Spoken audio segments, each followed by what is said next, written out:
नमस्कार दोस्तों, आज आप लोग अध्ययन करेंगे आरआरबी एनटीपीसी का इम्पॉर्टेंट सामान्य ज्ञान।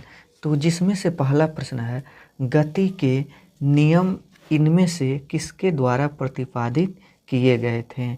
तो वह किए गए थे न्यूटन के द्वारा। अगला प्रश्न, लिटमस विलयन से प्राप्त होता है? तो लिटमस विलयन लाइकेन से प्राप्त होता है। तो दूसरा का ऑप्शन सी। अगला प्रश्न, एक्सेल में कौन सी फंक्शन की एडिट मोड पर जाने में मदद करती है? तो वह F2। ग्रीन हाउस गैसों का सबसे बड़ा उत्सर्जक क्षेत्र कौन सा है? तो वह ऊर्जा है। फिर अगला प्रश्न है कि प्रकाश संश्लेषण के लिए किस गैस की आवश्यकता होती है? तो कार्बन डाइऑक्साइड। अगला प्रश्न, उस बौद्ध ग्रंथ का नाम बताइए जिसमें त्रिभुजों के नियमों का उल्लेख है? तो विनय पिटक। तो इसमें छठवां का ऑप्शन बी सही है।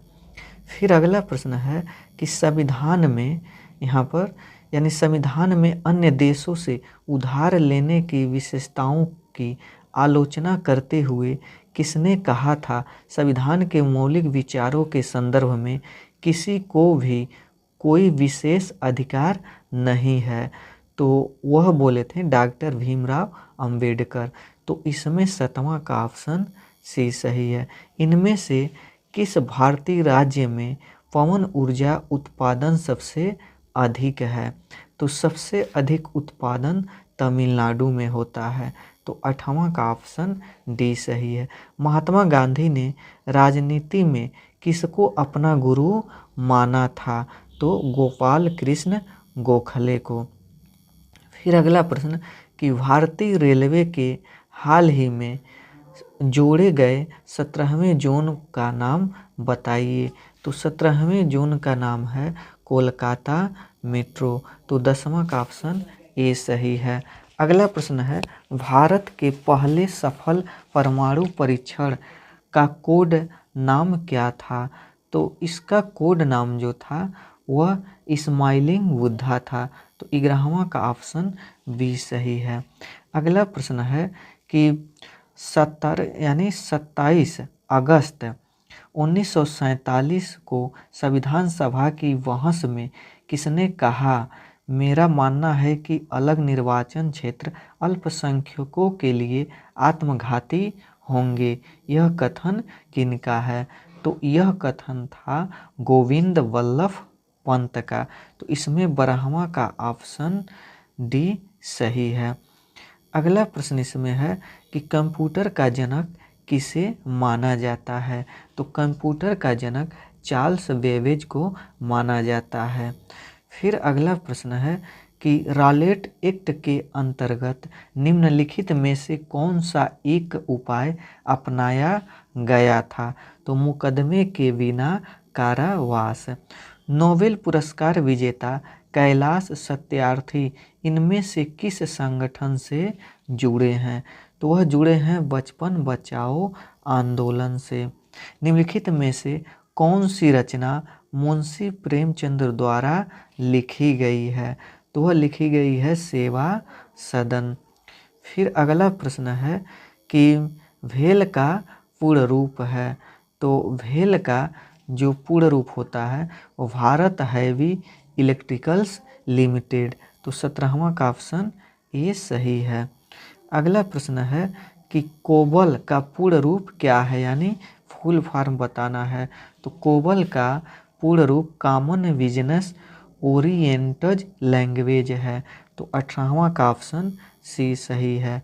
वह क्षेत्र जहां किसान केवल सब्जियों में विशेषता या विशेषज्ञता रखते हैं, इस प्रकार की खेती क्या कहलाती है? तो वह कहलाती है ट्रंक फार्मिंग। अगला प्रश्न है कि अकुशल श्रमिकों के प्रवास का निम्नलिखित में से क्या कारण है? तो अकुशल जो श्रमिक हैं उनके प्रवास का कारण बताना है। तो वह है इसमें से निर्धनता, यानी गरीबी या निर्धनता। तो 20वां का ऑप्शन सी सही है। अगला प्रश्न, 1920 में 1920 में किस आंदोलन को असहयोग आंदोलन के साथ जोड़ा गया था? तो वह जोड़ा गया था खिलाफत आंदोलन। विश्व का सबसे लंबा रेल मार्ग कौन सा है? तो सबसे लंबा रेल मार्ग ट्रांस साइबेरियन रेलवे है। फिर अगला प्रश्न है कि असम में सबसे पहला तेल का कुआं कहाँ खोजा गया था? तो वह खोजा गया था डिगबोई में। तो 23 का ऑप्शन बी सही है। निम्नलिखित में से किस धरोहर स्थल में वास्तुकला की द्रविड़ स्थापत्य शैली पाई जाती है या है? तो वह हम्पी में। तो 24 का ऑप्शन बी सही है। अगला प्रश्न है कि किस स्थान को nursery of the Bengal army कहा जाता है? तो अवध को। अगला प्रश्न कि यहाँ पर भारत में भारत में किस राज्य में उर्वरक की सबसे अधिक खपत होती है प्रति हेक्टेयर में? तो वह होती है पंजाब में। तो इसमें ऑप्शन बी सही है।